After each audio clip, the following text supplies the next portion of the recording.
જય સ્વામિનારાયણ। આજે આપણે લંબચોરસની સંખ્યા ગણીશું, તે પણ ચોરસ અને લંબચોરસની અંદર। આપણી પાસે અહીંયા આગળ 3x3 નો એક ચોરસ। તો સૌપ્રથમ આપણે બધા સ્તંભો કુલ કેટલા છે તે ગણી નાખીએ।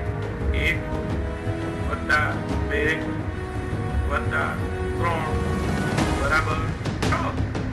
હવે એ રીતે કુલ હરોળ કેટલી છે તે ગણી નાખીએ। 1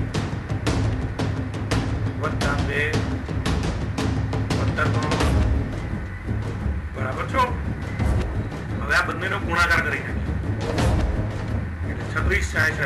તો આપણે હવે કહી શકીએ કે આ ચોરસની અંદર 36 લંબચોરસ ગણજો, બહુ મજા આવશે।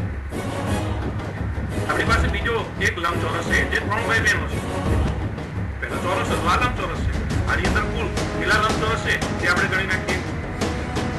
એના માટે સૌથી પહેલા કેટલા સ્તંભ છે ગણીશું। 1 + 2 + 3 બરાબર 6।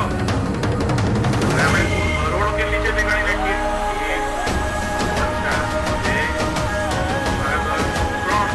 આ બંનેનો ગુણાકાર એટલે 18 લંબચોરસ આ લંબચોરસની અંદર છુપાયેલા છે।